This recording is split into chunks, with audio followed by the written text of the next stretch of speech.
September the 4th, 1622. 8 ships clear the harbor at Havana, riding low in the water, because they are carrying more silver than most kingdoms in Europe will see in a decade. 2 of them are the pride of the fleet, the Nuestra Señora de Atocha and the Santa Margarita, armed galleons built specifically to guard cargo like this. 6 days out, a hurricane finds them in the Florida Straits. When it's done, 6 of the 8 ships are on the bottom of the ocean. The Atocha goes down with roughly 40 tons of silver and emeralds still in her hold, and almost everyone aboard still inside her.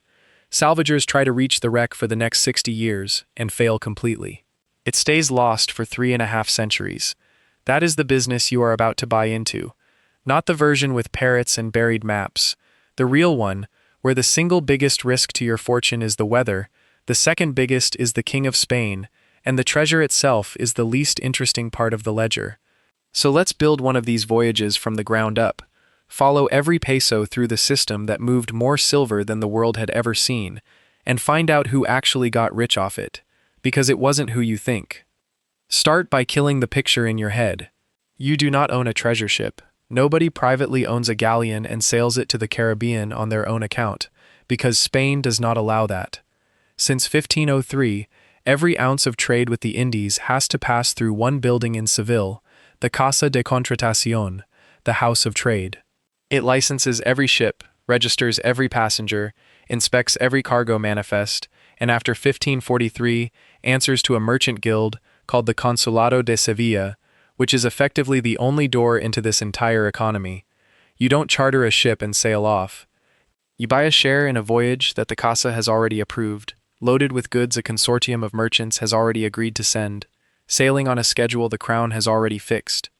And that schedule is the first thing that should worry you, because it never changes for weather, war, or bad luck. 2 convoys a year. The flota sails for Veracruz, carrying goods for Mexico and picking up silver from the mines at Zacatecas. The Galeones sails for Cartagena and Portobello, carrying goods for Peru, meeting the silver that has been marched and shipped up from a mountain in Bolivia most of your investors will never see, and few of them could find on a map. That mountain is called Potosi, and it is, without exaggeration, the reason this entire business exists. By the 1570s, workers using a mercury process to extract silver from low-grade ore are pulling enough metal out of that single mountain to make it the richest source of precious metal on Earth. Everything downstream of Potosi, your ship, your cargo, your investors, the wars Spain is fighting in the Netherlands, is downstream of one hole in the ground in the Andes. Before any of that silver reaches you, though, you have to get a ship into the water, and this is where the romantic version of the story starts costing you real money. A treasure galleon is not a merchant hull with some cannon bolted on. It's purpose-built with a reinforced deck to carry heavy guns, a deeper hold, and a crew large enough to fight off privateers on a bad day and still sail the ship the rest of the time. Building and outfitting one of these from a Basque or Havana shipyard runs into tens of thousands of ducats before you've hired a single sailor, and shipwrights of the period complain constantly that the Crown's own price controls on timber and labor make honest galleon building close to unprofitable on its own. Most of the fleet, in fact, isn't warships at all. It's ordinary armed merchantmen, naos, sailing in company, so the 2 or 3 real galleons can protect the whole convoy at once. You are not buying a warship. You are buying a seat in a floating city that has to survive together or not at all. Now staff it. A crew of experienced Atlantic sailors, gunners who know how to load and fire under a rolling deck, soldiers to stand watch against boarders, a pilot who has made this exact crossing before because the currents through the Bahama Channel have killed men who guessed wrong. Feed them for months at sea on salted meat, biscuit, wine, and water that goes foul faster than anyone wants to admit, and then feed them again on the return leg, when the same ship is riding lower in the water with silver instead of trade goods and moves like it. And every few years, whether you like it or not, you careen the hull. Haul it out, scrape it, and burn off the shipworm, because in Caribbean waters, a wooden hull left unattended can be structurally compromised within a single season. Teredo navalis, the shipworm, does not care how much silver is in your hold. It eats the hold. Here's the tax that comes before any of that, and it comes off the top no matter what. The quinto real, the royal fifth. 20% of everything mined, straight to the crown, before a merchant sees a peso of it, Every registered bar of silver that comes off that mountain in Potosi has already paid the king before it ever reaches Panama, let alone Seville. So when people imagine a treasure fleet as one giant pile of Spanish gold, what they're actually picturing is a pile that has already been taxed at the mine, taxed again through assay and stamping fees, and is about to be taxed a third time in customs duties the moment it's unloaded in Seville. You are not shipping wealth. You are shipping the king's cut and everyone else's cut, with your own margins squeezed into whatever's left in between. So where is the actual profit, if a fifth of the silver is already gone, before your ship even reaches the Indies? Here's the part the pirate legend leaves out entirely. The silver crossing the Atlantic westward isn't cargo, it's payment. What you're actually selling on the outbound leg is everything a colony 3,000 miles from Europe cannot make for itself. Wine, olive oil, iron tools, fine cloth, paper, books, wax. In Mexico and Peru, goods like these sell at markups that would get you arrested for price gouging anywhere in Spain. Records from the period repeatedly show colonial goods pricing several times over the peninsular rate, because a barrel of Andalusian wine that costs you a handful of reales in Seville is one of the only barrels of wine available in a mining town 6 weeks from the nearest port by mule train. The silver you carry home isn't the prize, it's the change you're owed for the wine. And there's a second stream running underneath the official one that the Casa de Contratación never sees, and it may be the more important of the two: smuggling. Every ship that sails is inspected, registered, and sealed by officials in Seville and again in the colonies. And every ship that sails still carries silver that never touches an official register, hidden in false decking, declared as ballast, split across a dozen small consignments too minor to draw attention. Historians working through surviving customs manifests have estimated that on some voyages, undeclared silver made up close to 40% of a ship's real cargo value.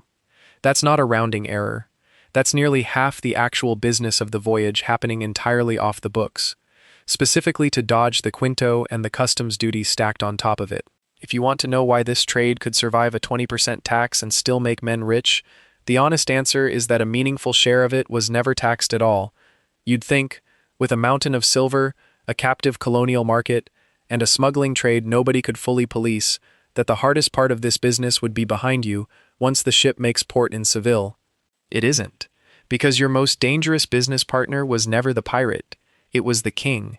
Spain is almost constantly at war for the entire period this trade exists, against the Dutch, against the English, against France, and wars are financed with silver that hasn't arrived yet. So the crown borrows against it, again and again, through short-term loans called asientos, arranged mostly through Genoese banking families, with names like Spinola and Centurion, who become, quietly, some of the most powerful men in the Spanish economy, without ever loading a single crate onto a ship. And when the fleet is late, or the war is going badly, or the treasury simply runs dry before the silver lands, the crown does something a merchant investor cannot plan around at all. It seizes the shipment. Private silver, registered and legally owned by merchants and investors back in Seville, gets confiscated at the dock under royal decree, with a promise of repayment later in government bonds called juros, at the crown's convenience, on the crown's schedule, at the crown's interest rate. Philip II defaults on his own debts in 1557, 1560, 1575, and 1596. His successors keep doing it through most of the 17th century. You didn't just finance a voyage, you extended credit to a government with a documented, repeated history of not paying it back on time. Now the weather, because the ocean does not read treaties. The 1622 fleet you already watched go down was not a freak event, it was a recurring one. In 1715, a hurricane off the Florida coast sinks 11 of 12 ships in that year's Spanish fleet, drowns roughly 1,000 people, and scatters treasure across the seabed that men are still finding centuries later. The stretch of coastline is still called the Treasure Coast today because of it. And weather is only half the danger. In 1628, a Dutch privateer named Piet Heyn does something no one had managed before. He traps the entire Spanish silver fleet at anchor in Matanzas Bay, Cuba, and takes it without losing a ship. The haul is valued at roughly 11.5 million guilders, and it's large enough on its own to pay the Dutch West India Company a 50% dividend that year. One captain, one ambush, and an entire year's silver from the richest supply chain on Earth ends up funding the enemy's war effort instead of Spain's. So run the numbers the way this business actually ran them, because there's no single surviving ledger for one voyage. What follows is a reconstruction built from the customs records, the asiento contracts, and the price data that do survive, put together the way this channel always puts a bad set of accounts back together. In a good year, the fleet sails on schedule, clears the Bahama Channel before hurricane season closes in, and reaches Seville intact. Your outbound cargo of wine, cloth, and tools sells in the colonies at 3 to 5 times its Seville cost. Your registered silver comes home, the quinto is paid, customs is paid, and if you were disciplined enough to move a portion of your silver unregistered, that portion comes home at effectively 0 tax at all. Net that against the cost of the ship, the crew, the provisions, and the insurance premium. Every prudent investor now pays against exactly the kind of loss the Atocha suffered. Insurance markets in Seville by this period are pricing that risk explicitly, because everyone in the trade has watched a fleet go down, and a good year can return a genuinely excellent margin on capital. This is why men kept lining up to invest, decade after decade, despite everything else in this video. A bad year removes every cushion at once. The hurricane finds you in the straits, or the crown embargoes your silver the moment it lands to pay for a war in Flanders, or a privateer finds the fleet the way Piet Heyn did. Your ship, your crew, and your entire registered cargo are gone in an afternoon, and there is no meaningful recourse against the crown for what it seizes, and no meaningful recourse against the ocean for what it takes. The same records that show good years paying out spectacularly also show merchant families in Seville ruined outright by a single lost fleet, their capital wiped out faster than any other business in this era could manage it. So who actually got rich? Not generally, the individual merchant staking his fortune on one convoy's safe arrival. That man was one hurricane season away from losing everything, and plenty of them did. The real fortunes went to the men standing one level above the ships entirely. The Genoese assentistas, the Spinolas and Centuriones, who lent the crown money against silver that hadn't crossed the ocean yet and got repaid, one way or another, in bonds, in mining concessions, in trading privileges, regardless of whether any single ship sank. They weren't betting on one voyage.